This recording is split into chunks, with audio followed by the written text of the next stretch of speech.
feed on fucking hell, how am I Crabs. going?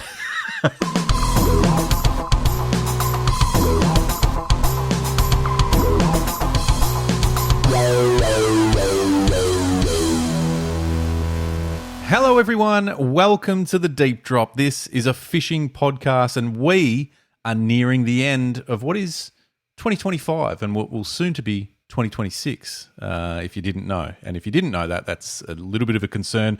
I'm Luke McCredden, and with me as always, Adam Ring. Ads, we are nearing the end. It's okay though, because we've got some fantastic stuff lined up for 2026. But in the meantime, you need to just express what the Deep Drop is, please.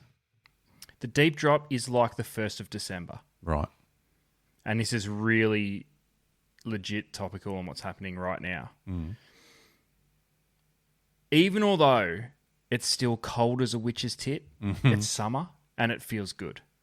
So even with the podcast, even when it's maybe we squeeze out an episode, very rarely I might add, but we squeeze out an episode that's just a little bit subpar, it's still pretty good. Yeah, that's fair. Fuck, it is. Summer has started. It's officially summer. Yeah, it's officially summer. I legitimately And it hasn't got above like 15 degrees. No, I've been wearing jumpers and pants and having the heating on. Yeah, it's but shit. let's not get down about it. Let's get up and about because it's going to change. It's not cold everywhere. There's parts of the world or parts of the country that are warm, parts of the country that are copping storms and rain and wind. But there is light at the end of the tunnel because, well, I just think we are due and somewhat owed from Mother Nature herself just a stretch of fucking real good weather. Just a stint. Yeah, I think she's waiting until probably, let's be fair, probably Christmas Eve. But she's going to give us a gorgeous run from when all the chaos of Christmas ends to that beautiful holiday period between Christmas Day and New Year's Day. And then she's going to go, you know what? I'm not done. We're going to start 2026 the right way. It's going to be bright sun, calm seas, and just ease everybody into 2026 with some beautiful fishing weather. And I think the world's going to feel like a better place. How good's that? That changes everything. Just hearing that changes everything. I'm ready for it. We're here for it. Yeah. And the community is well and truly here for it. Welcome back, community. If you are here for the first time or, you've just dabbled in over the last couple of weeks, welcome. It's great to have you here. Great to have you part of the community. Great to have you as we round out the year. It's been a huge year and we've got a couple of weeks to go, and we will finish with a bang and recap a few of the things that have happened this year, which seems a lot. But it is good to have you on board. So stick around throughout the holiday period and keep an eye on the socials and all that sort of stuff. We'll be back with a bang in 2026. If you are an existing community member, welcome back. You have been through the journey for a few months, 8 months, 9 months, 12 months, years. Bloody great to have you back. Legends of the Deep Drop community. We hear from you regularly and we love it. So the socials is the best place to get a hold of us. Instagram, Adam, Facebook, YouTube, TikTok, Spotify, all the places. You could even flick us an email ads over at thedeepdrop.au. Yeah. Why not? Yeah. Why not? Kick it old school. I wouldn't mind seeing a few emails, actually. Why not? Yeah, flick us an email. Probably won't read it like every other email, but flick it. It'll know. Just to know it's there is comforting. I read every email that comes through the Deep Drop website. Thank you very much. I'm so happy you're all over it. Yeah. Yeah, I think that was an insight into you more than me. Yeah. 100. Probably won't read it. Yeah. Same as a text. Yeah. Don't really get much reply from you when I text you. This is why we work so well. More often than not, you don't even answer my calls. I'm surprised you're here. You understand me? Hey, I've managed to rock up every recording night for 159 episodes. Yeah, surprisingly. And they've been pretty consistent once a week. Yeah, no, it's been good. Now, just before we go any further, there was a call from the community this week, Ads, and I don't know whether the community has rallied together behind our backs, which is fine, or it was just pure coincidence. I've heard 3 times this week, are we going to hear from management before the closeout of 2025? It sounds... Well, we've managed to keep him away for a few episodes. I guess I pose the question to you: do we get him in for either the final ep or maybe next week, just to give him a feel good sort of you know what I mean? I reckon. Let's check the diary. We'll get back to you. Let's float a few dates to management and see what he comes back with, because the show's going to go on regardless. Yeah. Listen, it's been a glorious time without him. I'm not going to lie, glorious. Is it time? I'm a little bit interested to see what he's up to, though. I'm a little bit surprised he's alive. Is he alive? Have we reached out? Well, I haven't spoken to him or heard from him. I'm wondering, is it? If he hopefully he is. Obviously, we don't wish, but is it time to let him go? Like, as in, just call it at the end of 2025 and say, hey, I think that's enough, champion. Maybe, yeah, get him in. I feel as though we should do it. All right, let's get him in. We'll get him in. Now, I mentioned Spotify ads, and over the last few weeks, we have called out the fact that Spotify is now a place that you can drop a comment. You can get in touch with us directly via the episode page that you're listening to this, if you're a Spotify user. So if you are, have a look when you get an opportunity at the episode page that you're listening to this right now, and you'll find, as you scroll down a little bit, there is an opportunity to comment, drop a comment. Now, what we've been asking is we want to know where you're listening, where it is. Yes. Could be anywhere. It doesn't matter. Just tell us where you are and where you're listening. We're interested. And we've dropped a little secondary question in amongst the where you are type thing as well. For example, what coffee you drink, what, green or red apple type scenario. So the important questions. So, for example, Andrew reached out for episode 158, which was last week, and said, I'm stuck in fucking Perth traffic. Oof, rough. So I don't know what... Rough. I haven't been stuck in Perth traffic, so I don't know. It can't be worse than Sydney or Melbourne, can it? Sure. Is this a top 6 worst traffic cities coming up in the next few weeks? Anyway, and also... Melbourne being 4 spots? You're Sydney, mate. Sydney. Sat in that fucking Monash car park this afternoon. Disaster. And just for reference, green are for cooking, Andrew went on to say. Interesting take on the Apple situation. Yeah, okay. Didn't expect that, but I'll roll with it. Writing it down. Zach said Port Arlington Pier, definitely red. Yeah, Mitch said nobody eats green apples. Okay. Do you know what? I think I agree with him.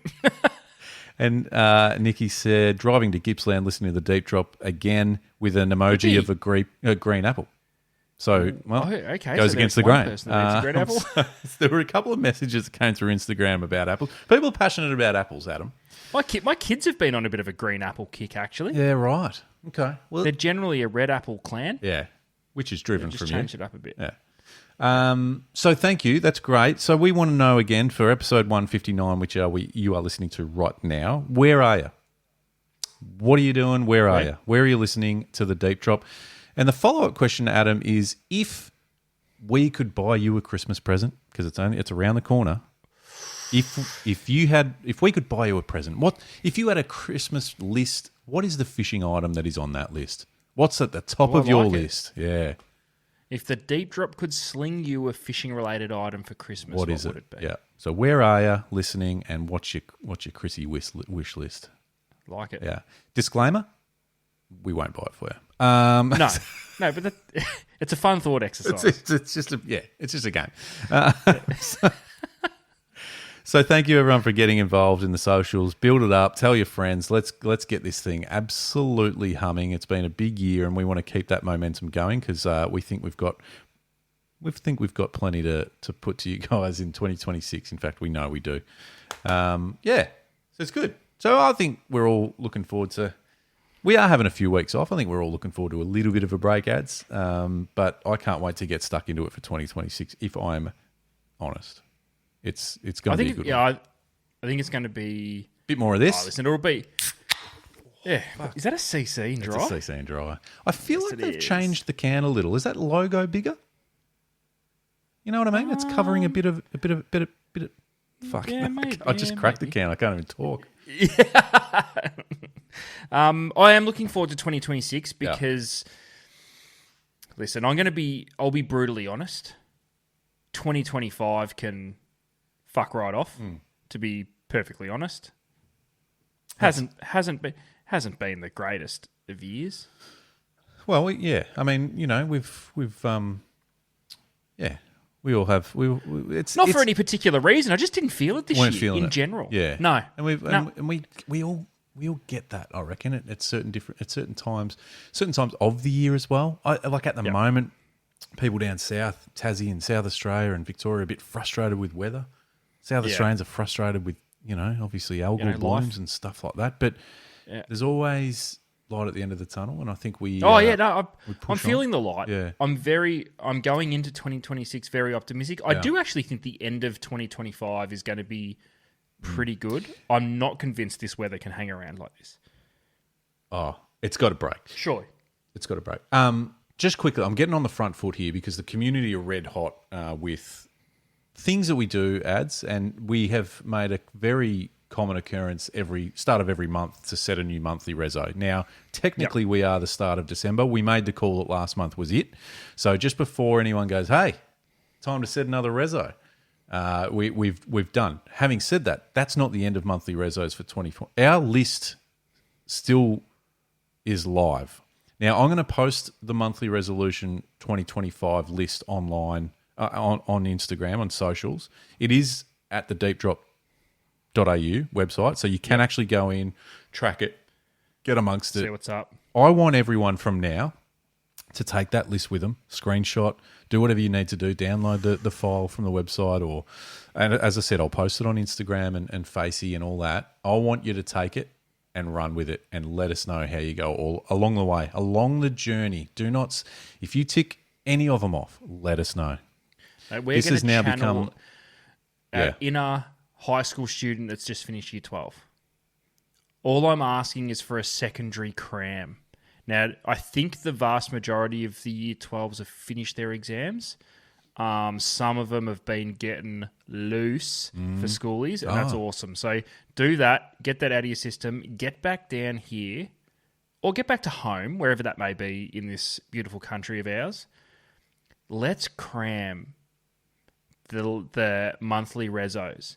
We've got when are we knocking off this year? No, well, in a couple of weeks, mid December. No, but I was thinking, take it with you on your holidays. You know what I mean? It becomes part of start 2026. Yeah. It's live throughout. Because we will get back into things. Let's say mid Jan, and we will kick off probably Feb with a new monthly reso list. So let's say you've basically got till Feb to end of Jan. End of Jan. End of Jan. To kick off as much as you can. Tick off as much as you can. Let's see how many we can tick off. Let's see how we go. So, like I said, I will post it online. It is on the website, thedeepdrop.au. Like I said, screenshot it or save the file. Do whatever you need and take it with you. You know what I'm saying? Yeah. I think collectively, the community, we could do this. Tick them all off? In the couple of months that we've got. Yep. Meter Barra? Yep. Yep. I think we can. And we're going to be working on it too, by the way. So we've been a bit stiff in the last month or two. The weather has just been hideous. Oh. But as you said, it is going to break, and we are going to be up for... It has to. Yeah. So tell us, I'd love to hear from community members too. There might be someone out there who goes, you know what, team, I'm going to take on the Chatterbait Challenge, and I'm going to roll... That's all I'm doing over the summer. So I'm going to get six fish on Chatterbait. You don't have to. I'm just saying that could be... But if you want to nominate a challenge for the team, better. For the community... Yep. Trout fishers. Brilliant. Hit the top water. It's brilliant. Yeah. Because there's too many choices for me. I don't know where to start. No. There's too many choices, and I'll just end up not doing any of them. So if we could eliminate a few from community members putting their hand up and saying, yes, please. Now... I'll fill in the gaps. Just for the record, anyone listening to this on the south coast of New South Wales... My red hot mail that I received today is there are salmon cruising the beaches at the minute that are massive. I'm talking up to 4 kilo. What? Where's this? South coast, New South Wales. Fuck, I just got back from there. No, not down my way. Bullshit. Yeah. Up the coast. I've been there twice in November. Ads. Come on, mate. So it's now out to the community. If someone that's big time. That's an opportunity. 4 kegger.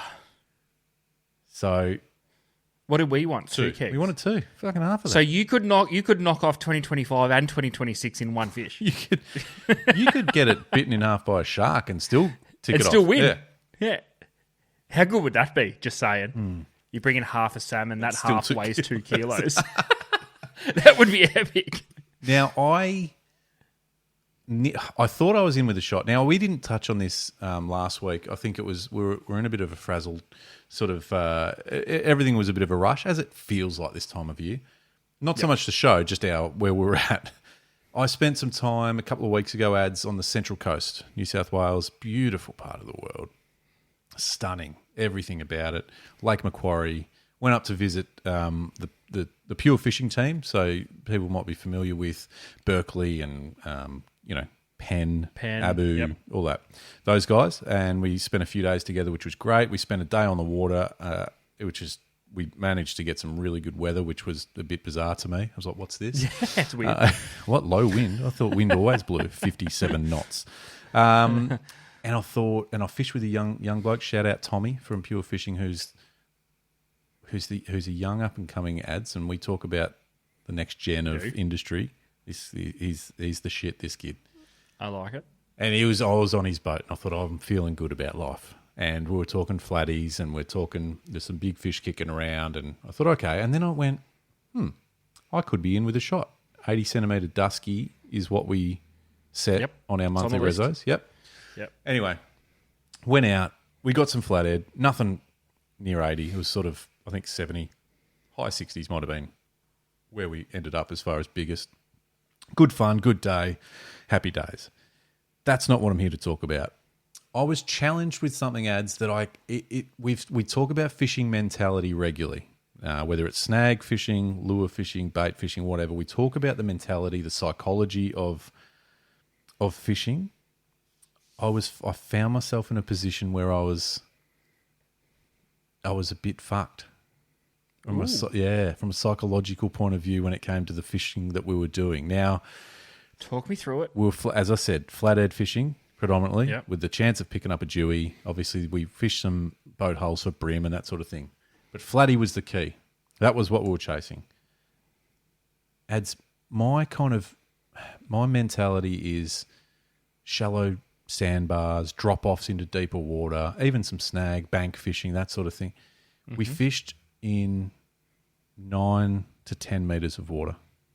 Oh, so you started with a snapper fish before you went for flatties? No. That's what it felt like. That's exactly what it felt like. Spot lock. Here's our spot, boys. Like, Tommy, what are you doing, son? We're in open water. He goes, no, this is... Are we knocking off a 2 kilo salmon before we hit the 80 centimetre flatty? Are we jigging here for snapper? Tommy, what's going on? He goes, this is the spot, boys. He pointed at his sounder, his GPS, and it was marked big flatties. And I went, yeah, but Tommy, we're out in the open, son. What's going on? And he looked at me and goes, I don't really fish the banks. I went, all right. And this kid, very, very accomplished angler. And he's got runs on the board. I'm in foreign territory, ads. And we've had that discussion about, do I walk up the front on the casting deck with him? Or do I stay in my lane and stay at the back? There was all these things going on. Yes. Okay, so it was information overload. There was a lot happening. Needed a piss. Do I go off the back side? Like, do I get... Damn, do you announce that you have to piss? Do I announce? Do I tell the boat? There was shapes on board. I was starving. Shit, I can't open them. Barbecue? Of course they were barbecue. But I can't open them. It's not my place. Not your boat. It's not my boat. Yeah. We've spoken about all this stuff. It was overwhelming. And then we get put in this 9 metre stretch of water. I'm going, I don't know what to do all of a sudden. I've forgotten how to fish. So did you have to... Okay, hang on. No, sorry, keep going. I'm butting. I'm getting flustered for you, and I'm only listening to the story. I said, and it got to the point, and this real talk for a minute. I said, where are we? This sounds really dumb. Where are we casting, Tommy? Because everything for me with dusky flathead, and this is me. Like, there'll be people listening going, "Yeah, what are you talking about, mate? Of course, that's what you do." Me, it's way more visual as far as you're either near structure or you're shallow enough that you can either see it. Not so much crystal clear water, see the bottom, but see sort of depth levels and weed beds and all that sort of shit. Yep. So I'm going, where do you want me to cast, Tommy? He's looked back going, been doing this long, mate? Just out here. I said, all right. This is me from the back deck, by the way, because I'm like, there's no way I'm moving up the front. I feel like I've never fished before in my life right now. Need to acclimatise first. Yeah. Anyway, so yeah, we sort of fished this. I mean, I sort of felt like open water. Obviously, there was a reason, and I actually had a really good conversation to Tom about why here, like what is it in this sort of depth, and what's happening down there? Is there sort of contours and drop and depth contours, and is there structure? And he sort of explained that particular area there was a bit of structure, but it was also seemed like. So is he sounding the structure? A little bit. Because how would you know? Like how did, in 9 meters of water, could you see the bottom? Like was it crystal clear? Was it no? So. Tidal water, fairly tidal water too. Those big lake systems and stuff up there, and there were patches or there were zones where there were, and fairly quickly picked up a few flatties. So it wasn't as if he just plucked a spot out of his ass. He knew that was a region where there was it was worth spot locking and fishing. Well, this is the most, well, not the most interesting, but because this whole thing is rattled my brain. I wasn't even there, but. The interesting thing, though, so you pulled up in 9 to 10 meters of water and essentially anchored. So you had spot lock on. Yeah. So, like, this is interesting because you talk about flathead fishing, and it's normally about covering ground and finding... Drifting, if anything, or motoring with the yeah, lecky. that's what I mean. No, that's what I mean. Like drifting, just setting up a drift, whether that's working a flat or whether it's working a small drop or something. This is what I'm saying. So no drifting, 9 meters of water. It's basically anchored. It doesn't sound like dusky fishing at all. Picked them up. Got it done. Sounds like Did you have paternoster rigs and half pilchards? It's like Port Phillip Bay flathead fishing. I like it.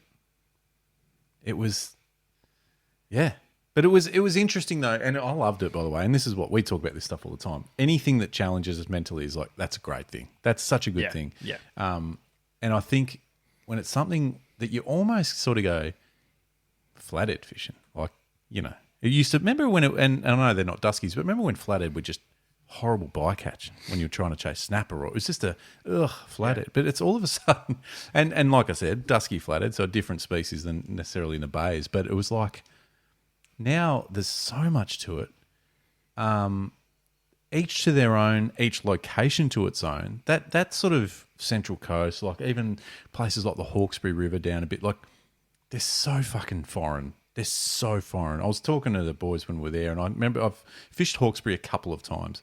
You can't have any success in a system like the Hawkesbury fishing it once or twice. Like, it's, you know what I mean? It's wild to me, those places, and I love it. I'd love to spend more time on the Central Coast. It is stunning. The fishing's good. Here's the kicker. You ready for this? Oh, can't get any weirder, can it? Live scoping. What? Live scoping.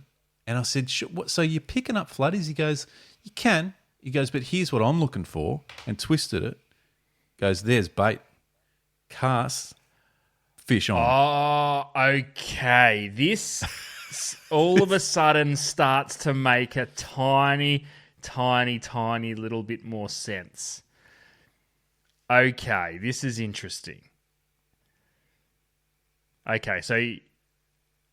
But it still doesn't explain the spot lock. I don't know. It was on the spot. This was the spot. There's obviously a big bait congregation that comes and goes. Yeah, there's something holding bait. Or... Yeah, there were Taylor and stuff smashing around the joint as well. It was obviously a bit of a hot spot. This is okay. This is a piece of the puzzle I never even thought of. This is really interesting. So you're essentially fishing bait balls for flathead. Yeah. Yeah. Doesn't sound so dumb now, does it? No. And you know what? It was interesting too. It was, I was watching, again, shout out young Tommy. I was watching him go about it, and he was sort of putting a cast in here and there. The minute he spotted bait, the energy level went up. He was fucking bang on with the cast, and he was really zoned in. The rest of the time was almost just a bit of fluff while he waited. Just waiting for bait. Yeah. Now, I've heard of this. I remember talking to Rayner about this many years ago, like my first year at the tackle shop, basically. Right. He used to do this a little bit in Narooma, but for dewies. Oh, yeah. sounding bait and then catching jewies off the bait balls, using the bait as your, you know what I mean, as your structure, so to speak. Yeah. Yes. This is interesting. I've got so many questions, but there's one alarm bell that's ringing in my mind. Fire away. In Victoria, where maybe in some of the estuaries, especially that we like to target dusky flathead, finding 9 and 10 metres is going to be pretty tough. But I think of somewhere like the Gippsland Lakes. Yep. Where you could find it, no worries. Is it the key to winter flathead for us? Because where do these big fish go in the winter where they lay dormant? Will they get into a big backwater and try and catch any sort of sun that they can get to warm themselves up enough to kickstart the metabolism to at least live and breathe? Or will they find a 9 or 10 metre bank, sit there and not have to move, knowing that bait is going to use the depth and maybe a contour to swim by? So the easiest way to find food is to not hunt at all. It's to sit and wait for bait to come in. Okay. That's a great question. Community assemble. There'd be some very, very, very good flathead fishermen among the community and women. Yeah, I mean, flathead are going to be hard, I think, to catch at the best of time in winter. But if you wanted to give it a crack, that's automatically where my mind goes. What are the conditions like up on the Central Coast at the moment? Is it tracking cold like it is in Vic? Nah. Or not sure? No, it's been normal. warm. It's warm. Yeah, okay. Yep. So the other angle to the I suppose the flathead mentality that got thrown out the window for me was even just, not that it was too far-fetched, but the lure choice or the style of lure choice. So I went, all right, I wrapped my head around the depth and effectively were stationary, and I went, soft vibes. I would have thought. Yep. Did nothing, not a fish on them. So, do you know what I mean? It felt like that's the sort of option that we could go to. What'd you get fish on? Just like turbo shrimps, 4-inch turbo shrimps. Oh, fuck. So my second guess would have been like a jerk shad or a 4-inch minnow or something trying to match the bait. Do you know? It's fucking turbo shrimp. I chucked a 5-inch jerk shad on white. I love white in most situations. And then I went, as I put it on, I went, I'll check with the local. The time he said, chuck this around, you reckon? He goes, oh yeah, fucking oath, mate. You might get a Dewey. And I went, yeah, sweet. Even that, might get a Dewey. Within a half a dozen casts, got slammed with no hookup. Did you automatically think it was a Jew? I brought it up, and Tommy saw it and goes, show us that plucky. He goes, pinholes, Dewey. And I went, fuck off. Oh, motherfucker. So another question for you. So bear in mind already, your mind is completely melted because you're essentially anchored in 9 metres of water for a flatty. Yeah. You're there to fish for flathead. You've picked a lure and your guy on the boat who knows what's going on says you might get a Jew. How quickly did you think in your brain, fuck flatties, I'm Jewy fishing now? Instantly. The minute he said the word Jewy. Yeah, nice. No disrespect to Duskies. But it instantly went, oh. Hello. So you went flathead fishing and hoped to get a dusky as bycatch. Yeah. Pretty much. And when I got whacked, and you'll never really know, but he looked at it and went, see those pinholes? He explained it all. He was brilliant. And, we've all seen the marks at different fish. He just went, oh, that's Jewy. I'm like, fucking don't tell me that. I don't even want to know that. So anyway, it was just an interesting situation that we've spoken about, that fishing psychology and different scenarios out of, being out of comfort zones and that sort of thing. This was the perfect example of it, and massive shout out to Tom and the Pure Fishing boys, because we had a great day on the water, but it was just an eye opener. It was like I said, that Central Coast is something I haven't spent a lot of time, bugger all time really, and it's cool. It's a great spot, great part of the world, very fishy part of the world. It's brilliant, that sort of stuff, because it does just reset your thinking. Even if you down here in your home waters never try to fish for a dusky in 9 meters again, it's the fact that you've had a wake-up call when you're grinding away in 60 centimeters of water trying to find a big flatty and it's not happening.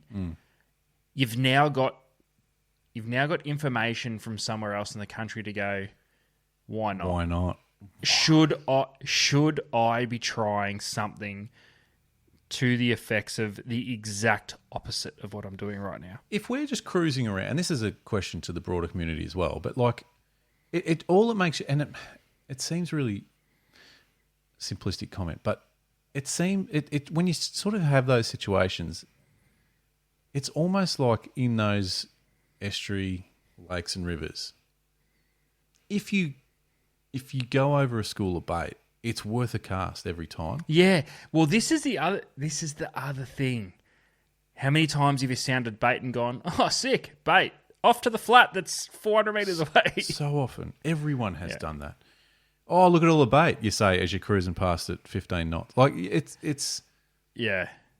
It's almost, and look, you're not gonna always stop and have a flick, but it's one of those ones. Well, yeah, I mean, but it's one of those ones now that if you've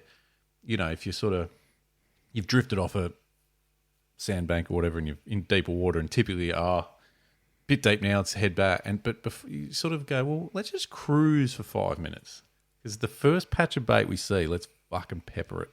Yeah, just especially in that first hour when you're trying to get your bearings on what today's going to bring. What are the fish doing? Are they moving here? Are they moving there?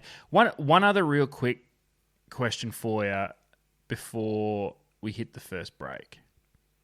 Talk me through a turbo shrimp. When you're using a shrimp-style lure, are you slow rolling, trying to mimic an actual live, just cruising shrimp, or are you working pretty hard trying to mimic, when the shrimp gets spooked and they try and flick back? Are you trying to mimic that?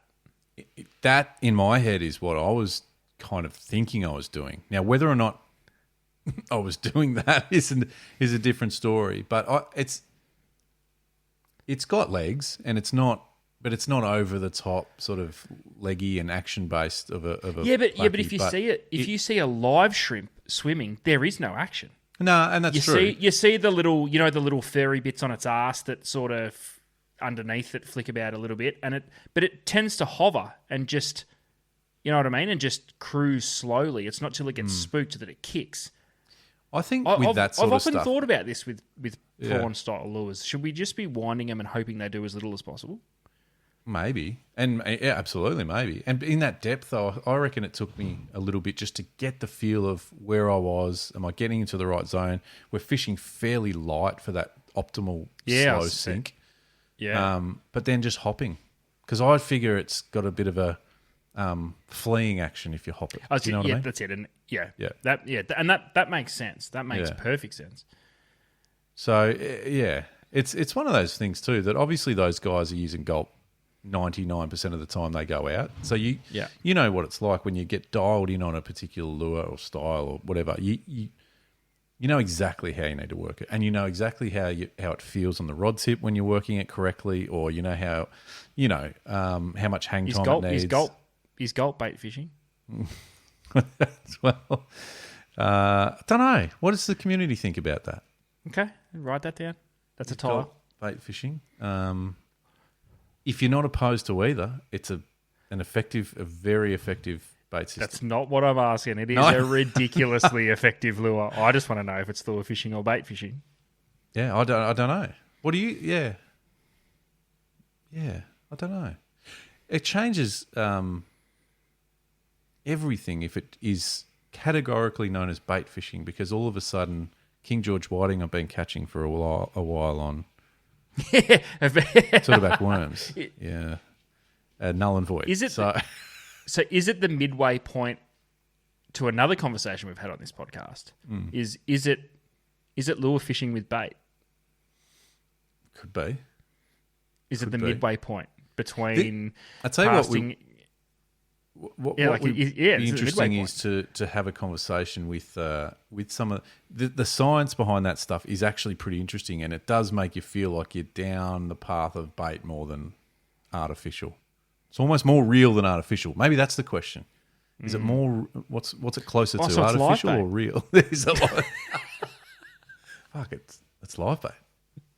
Wow, didn't think that at all. So anyway, I managed to get my head screwed back on. But so it was did you catch a flatty in 9 meters of water? Yes, yeah, couple. Okay, nice. Not massive, but certainly did it and felt like okay, I was doing something right, and it works. We're on spotty. Went there. We actually went back to the same spot twice, different tides. So we sort of fished it 2 different ways in a lot of ways in the same sort of spot. So that was interesting. Yeah, it's just a real head fuck for me in a good way. Just to, it's one of those things that once you're out of your comfort zone, it takes a bit to wrap your head Work around out what's going on. which is awesome, right? That's how you learn stuff. It's how you learn stuff, Ads, and I learned a couple of things that day, including flounder are prevalent in that Central Coast area. At least you know you're on the bottom. Yeah, well, yeah, that's true. Unless they're pelagic flounder. What? Different conversation. Anyway, whatever. Adam, I am properly excited. What are we excited about? The sun. The sun. Yeah, the sun. It's out. Spring's here and summer's around the corner. So I'd assume then that you also have a pair of spotters planted firmly on your face. Absolutely. Goes without saying. This time of year, it's a non-negotiable. My spotters keep my eyes safe, make me look good, and most importantly, they give me the upper hand when I'm fishing. And that's something we all need, especially me. So I'd suggest we all head over to spotters.com.au to check out the massive range of the highest quality lenses and sexiest frames right now. Luke, we have some fun on the deep drop and stuff around a little bit, but something we don't muck around with is safety on and around the water. Correct. And as we come into the time of year that people start getting their boats ready, we urge everyone to check your inflatable life jackets and that they are in working condition and have been serviced. The manual and auto inflate options from Response is perfect. Lightweight, compact, comfortable, and even a kid's size option so you can have the whole family covered. Remember, for every person on board, there must be a life jacket on board. Check your local authority guides for all the legal requirements. Safety is everything, and Response from Life Jacket Solutions has what you need. So check out the Response range and where you can buy them at www.jmgillies.com.au. I'm trying to keep a positive attitude, Luke. So I've got a question for you that might help me get over the mental hurdle, which is the dog piss weather that we've been dealing with in Melbourne. Yep. We've had a bit of rain, but it's not like... We haven't had like flooding rain, just enough to turn the water a little bit shit. Yep. I want to have a conversation with you about fishing in dirty water because...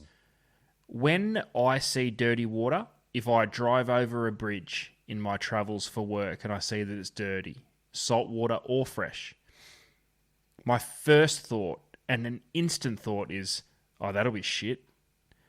Is dirty water fishing actually shit? Yeah. It is a pretty quick thought that comes to mind for a lot of people, I reckon. Oh, that looks shit. Especially if you're used to seeing it clear or blue or, a good colour, whether it's clear or not. But once you see that brown and that tannin sort of shit, you go, ugh. But it's funny too because there's a few elements to this, and there's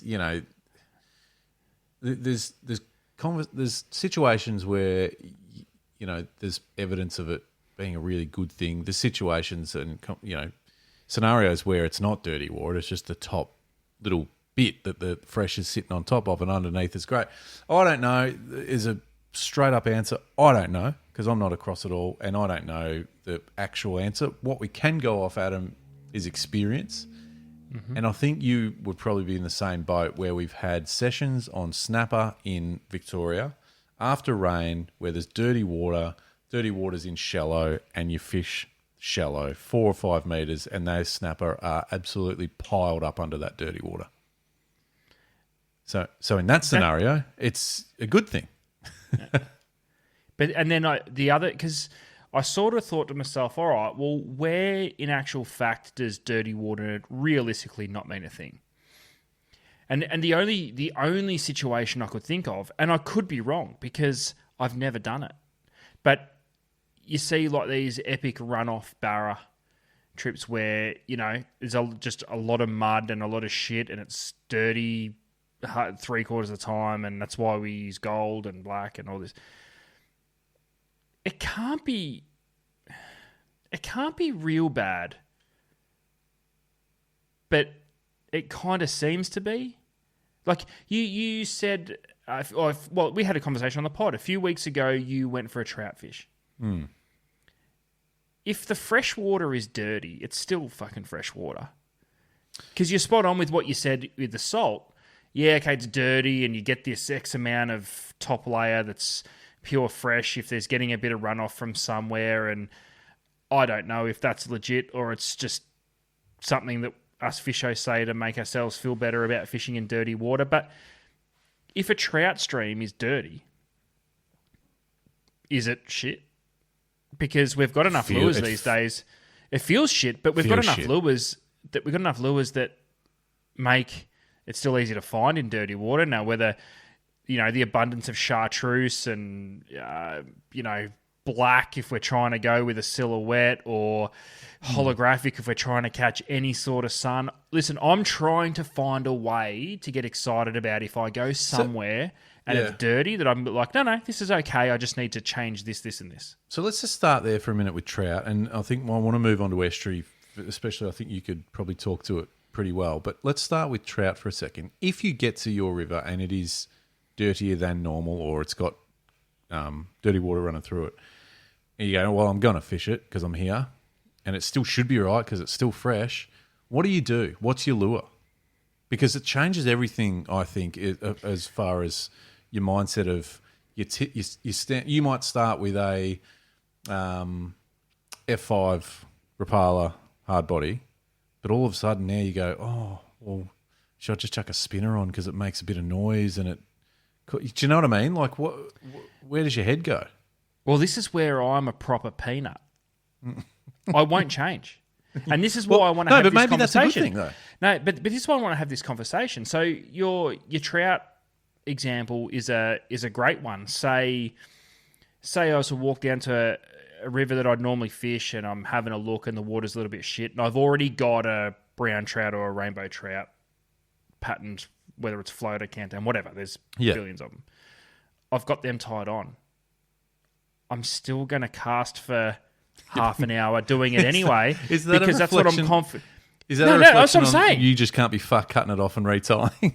No, and I don't even think I don't even think in this situation, because there's plenty of situations where that's happened, but I don't mean it like that this time. It's more like this is what I'm confident in catching a fish on. Okay. I'm so hesitant to react to what the water wants to show me.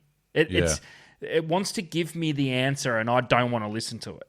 It's right. You know what I mean? Because you might cast that, I'll just cast this for half an hour because I've caught fish on it before.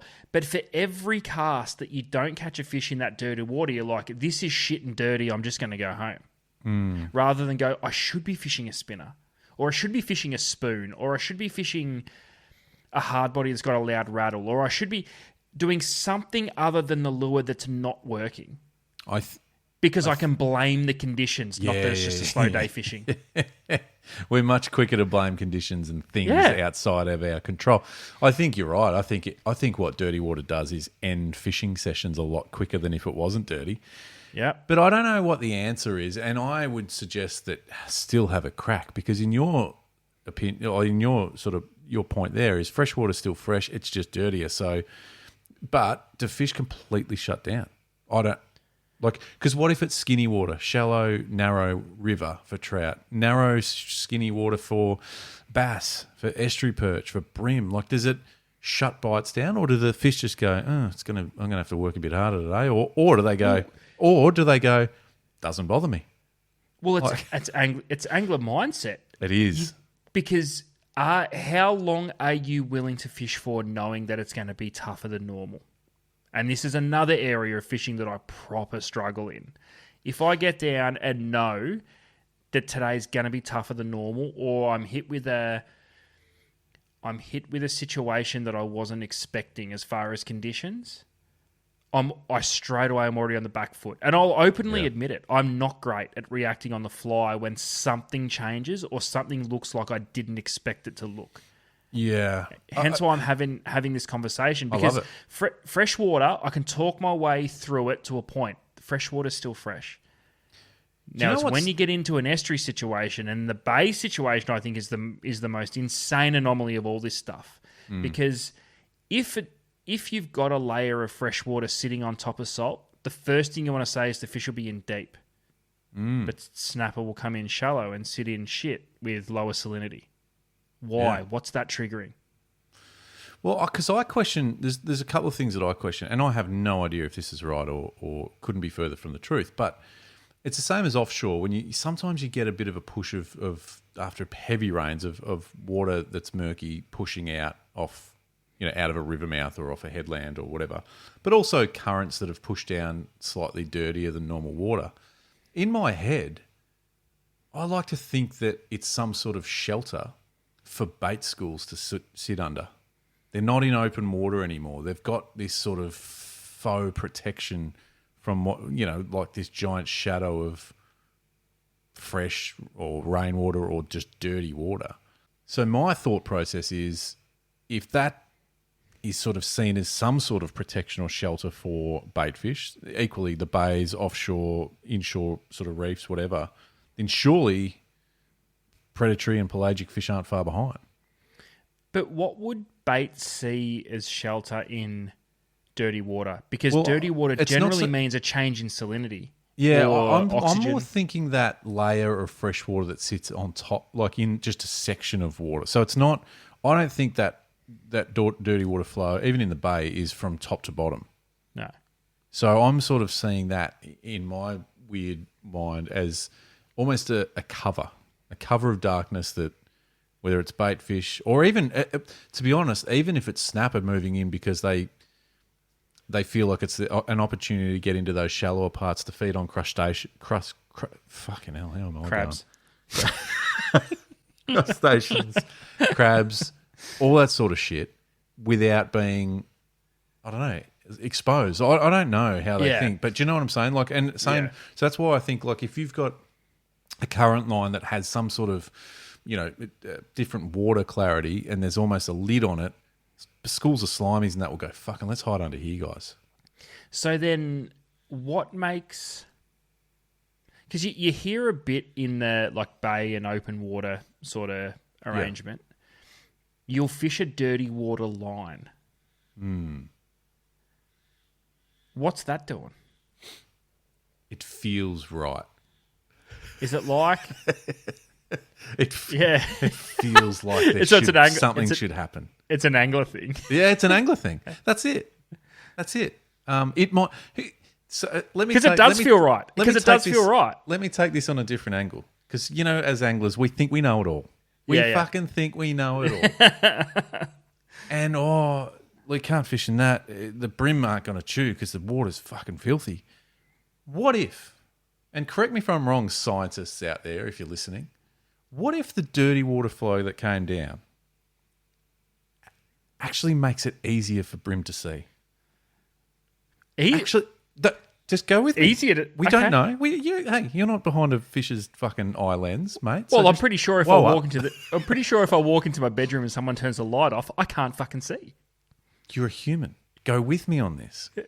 So does that mean a brim swims around blind when it's not dirty? No, they just get poor eyesight. And all of a sudden, there's something in this fresh that's come down that's just opened their eyes to a whole new world. Okay, maybe it's not a clarity thing, but maybe it changes the way that they feel and have, their lateral line might just fucking be in peak mode. Pinging. And they're just like... So we're as anglers, we're going, it's fucking... I don't know, guys. It looks dirty. It's not our day. Could be the absolute ultimate day because the lateral lines... The lateral line's an interesting one because we don't talk about lateral lines enough, I don't feel. No. I don't know. I know that's just out there, but I'm just saying we don't know. Like, we don't know. Like, is fresh hitting salt a turn on that stimulates a snapper, goes mental, just goes crazy. It's like, fuck, I'm just going to eat everything. So who knows? I think ultimately to your original question, no idea. But there's a few scenarios that go around in my head. I'm sure I'm far from right, but it's a strange one. Would you ultimately, if there's dirty water in salt or fresh, would your advice be just still have a crack? There's no reason not to. Well, I think that's my issue. I won't have a crack, or I'll have a half-assed crack for 15 minutes. See, you know what I mean? Half-assed. Either do it or don't. Yeah, I know. And this is my biggest fucking problem in all of this game. It's really easy for me to find a way to tools down. So I feel like we need to ask the community, what are we asking here? Dirty water. Dirty water, fish it or not? Is it shit? Is it shit? We can't say shit. It's not a tile. Well, we still can. Is it average? Is it worth fishing? Is it worth it? Yep. That's perfect. Or is it shit? Or is it shit? Is it? All right. So dirty water. Is it worth the effort? Is it worth fishing? So yeah. So jump onto Instagram, Facebook, wherever you like to follow the socials, and let us know. And if you're not on any of that, but you're listening on Spotify, drop it in the comments. Dirty water. Yep. Is it worth fishing? Because I feel like I don't think it is. I think it's going to be subjective a little bit, to be honest. Oh no! Hit me with a yes. Species, yes. Yeah. Or just if you're like me, hard no. Like whatever. Pub time. Yeah. All right. No, that's fair. Okay. Well, in the meantime, I think, Adam, it is now time for this.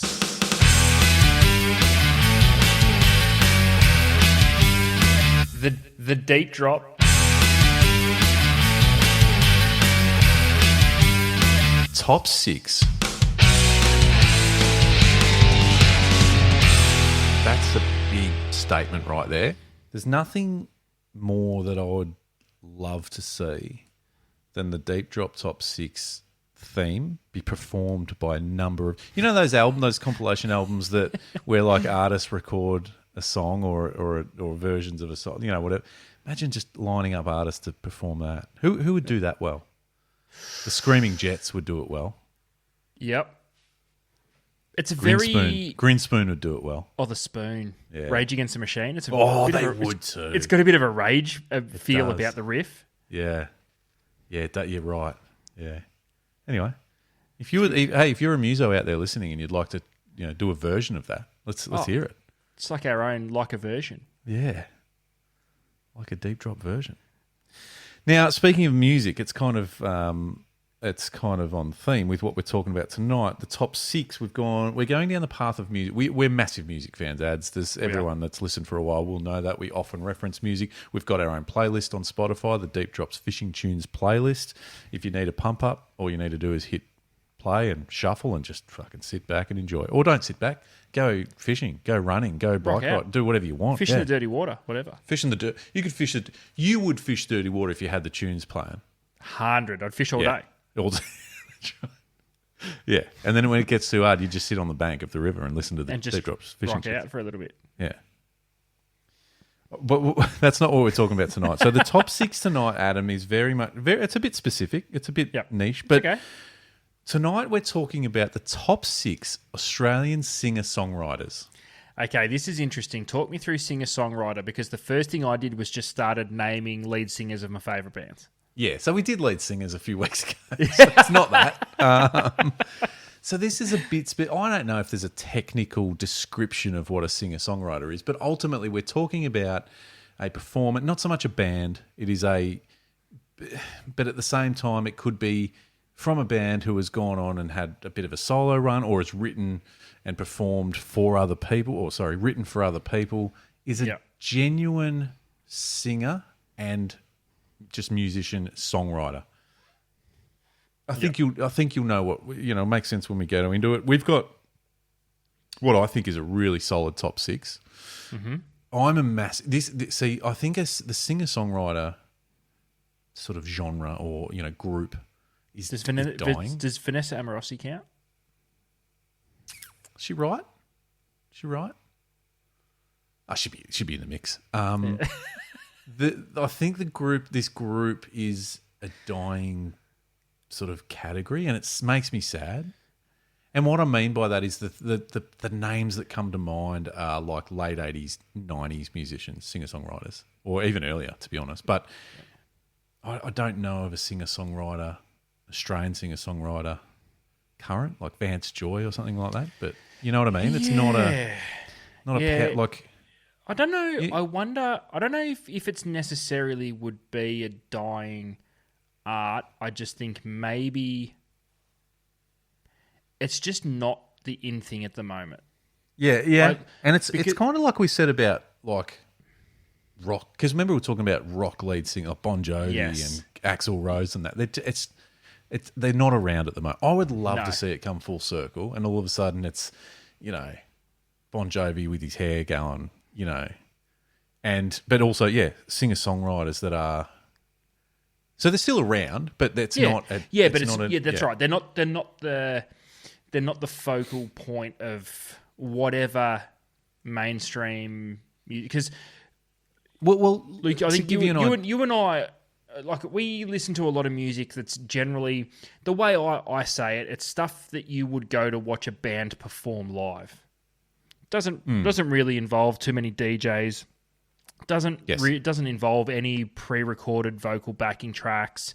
Doesn't involve these big theatrical sort of experience. It's just watching a band with their preferred instruments all doing what they do beautifully in unison, and tighter the better, and you get this whole experience that is not what you would listen to on the CD.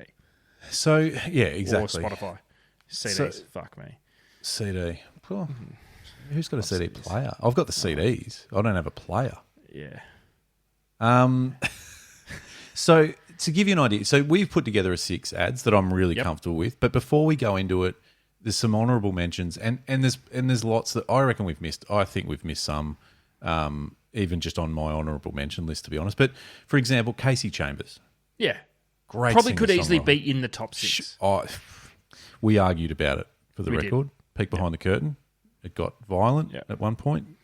You threw a full King Brown stubby, like the long neck, at me. Yeah. Boomeranged it. Just sidearm sling. And it hurt because it hit me because I couldn't get out of the way quick enough. Good arm. Richard Clapton. Paul Dempsey from Something for Kate. This is what I'm talking about, right? We know him from Something for Kate, but has had a really solid solo career, but also is a songwriter. He's a singer-songwriter. Yeah. Do you know what I mean? Yeah, yeah. We argued about Farnsey, didn't we? John Farnham. And we did. If it was just singer, number one. Number one. Absolute number one. But we said, I know he's got accreditation in writing, but it's not his forte, songwriting. Let's be honest. So that hurt leaving him off because he is the absolute GOAT in my opinion. Ray Thistlethwaite. Thirsty Merc. I love Ray Thistlethwaite and everything he's done as a singer-songwriter. He makes me think of Channel V. Do you remember Channel V? Oh, Andrew G. Yeah. Yeah, Andy G. Who was the other guy? Thirsty Merc were all over that. I dare you to put... We're going to add Thirsty Merc to our playlist because I've been listening to Thirsty Merc lately. Have you? Dude, there's some tunes. I was never a massive fan. I just remember... Well, Bondi Rescue, if you ever watch Bondi Rescue, that's summertime. That's the theme. Oh, okay. Yeah, right, but there's some great tunes. Anyway, yes, you did. What, you never watched Bondi Rescue? Mm-mm. Ever? No. Wow. Really? Mm-hmm. Okay, I've got to let it go. John Butler, arguably, is he singer-songwriter? Yeah, I guess. Yeah. Is he homeless? Like Ian Moss, hard to not get in a list. He arguably wrote a fair chunk of Chisel songs and his own songs. Tucker's Daughter, one of the best songs ever. So Mossy, what? Nothing. Continue. What did you say? On. No, Carry what did on. you say? Did you say you've never heard Tucker's Daughter? Mm-mm. You've never heard Bondi Rescue? If I heard it, I'm making a list of things. Like maybe, but I don't know. Community. I'm looking for a co-host. If anyone, Management's back hiring next week. I'm going to send it. No, I might have heard it. I just don't know what it's Tucker's called. Tucker's Daughter is what it's called. No, but you know what I mean. I'm gonna send it to you straight after this because that's disgusting that you haven't heard that. I saw Cold Chisel. Was it last year? And they were unbelievable. Or was it the start of this year? I can't remember. They were unbelievable. Like even they're now, dude. As good as I've ever heard them on CD, as you said. Yep. And mate, Barnesy just pumping it and went off every now and then, obviously for a bit of a breather. Mossy, a bit of shot of oxygen. Ian Moss did not step off that stage, and he shredded his voice is anyway. Don't even get me. Yeah. They didn't sing Tucker's Daughter because it's an Ian Moss solo song. Okay. So I think we've kind of landed on what will make, what sort of qualifies to make the list. So I'm happy to rip into the list. If you'd like me to do that now, or yep. I mean, I know the names on the list. I'm a bit hung up on the Tucker's Daughter conversation, mate. It's ringing zero bells. Can we play music on the podcast, or do we get banned for that? Nah, might be a bit of a copyright issue. Fuck. Okay, because I was going to play. I'll have a look. Well, all right. So are we ready to do the top six? Or yes, no, I'm good. No, I'm comfortable. I know. I'll be honest. I didn't have a lot of input into this top six. Not really my forte. I know. Would you say Missy Higgins is a singer-songwriter? I love Missy Higgins. Just never got into bit of a guilty pleasure. Yeah. Okay. Yeah. That's okay. No shame. I'm not shamed. What are you saying? Good. I should be. A little bit. Ella Hooper. Killing Heidi. Just a Killing Heidi thing. It's kind of a. I don't know how much. Because her bro wrote a lot of stuff. Yeah, I think her bro did the heavy lifting. No, Kylie Minogue. Natalie Imbruglia. I'm just thinking of the wonderful women in Australia. Listen, they've all got some bangers. Hey, they're Delta all Goodrem. Delta Good Dream. They've all got some bangers. And Vanessa, obviously. And Vanessa, the goat. Veronica's? No, that's bangers. Is that their name? No. The Veronicas. No, like this surname. No. Veronicas. I don't know. Yeah. I don't know. But they're not in the list. Okay, let's go. Top six. Okay. Yeah. Top six Australian singer-songwriters. From 6 to 1, Adam, ranked by us. So please, tell us if we've got it wrong. Number 6, Nick Cave. Doesn't look like he'd be a nice person. Dude, he might be listening to this. We can't rule that out. Nick, if you're listening, get on and prove me wrong. He's... Yeah, just a stalwart of the Australian I don't know, music just scene. face value. Never listen to any of his shit. And appreciate the talent. Now you're calling it shit. Never listen to any of his songs. Nick, because it was a Nick Cave and the Bad Seeds, wasn't it? Yeah, the Bad Seeds. Nick, I'm supportive of you. So the Adam's opinions are Adam's opinions. You're number 6, mate. It's better than 7. Ian Moss didn't make the list. Tex Perkins didn't make the list. I knew who Nick Cave was. Yep. Okay. Moving Tex on. Perkins. Yeah, I know. Didn't make. That's what I'm saying. So Nick, bit of respect. No. Number 5, Bernard Fanning, legend of Australian rock music. I think, which is good because as we get through this, he's probably one of the more modern singer-songwriters that we've mentioned even in honourable mentions, but. Bernard Fanning, obviously, Powderfinger dominated that mic. And I wasn't a huge Powderfinger fan, but they had some bangers. Like they had some proper bangers, Big time. And as he moved into the solo stuff, he's a very talented singer-songwriter. Let's be honest, that ticks all the boxes. All in on that one. Yep. Number 4, I feel this. I mean, this is a toughie because this could be. We haven't done number 3. No, I'm up to 4. We're going from 6 to 1. Backwards. Fuck, sorry. Fucking hell. Mate, you fucking rattled me with telling me I've just offended Nick Cave. Well, if he's listening, you have. Fuck, I'm sorry. All right. Number 4, Mark Seymour. Now, one of the GOATs, one of the all-time great Australian, pub legends, hunters and collectors, absolute. Gets a run at the AFL Grand Final every year. Every year. I think it was Channel 10 when they had footy, their theme for a while, wasn't it? Holy Grail, something like that. But in his own right, just done some unbelievable work and one of Australia's absolute greatest when it comes to singer-songwriters. Number 3, Daniel Johns. Superstar. Absolute superstar. This one we were very big on together. Yep. I think there could be a controversial take on this. I will stand firm. Yes, Silverchair was where he did the majority of his work. But he's had so many side hustles too. And he's done so much writing. And different so much styles singing. Of music as well. Whether you liked it or not, doesn't matter. Insane talent, I think. Yeah. Insane. I love Daniel Johns. Yeah. And everything Number 2, Jimmy Barnes. Jenny Barnes. Is he the... Would he be the most... From a pub standpoint, would he be the most iconic front man we've got from a pub scene? Just from solely you're out with the boys and you've had way too many beers. Has to be there. Has to be. So can I just say, ever since episode 156, I can't let this go. We didn't even mention Jimmy Barnes in the lead singer's rock edition.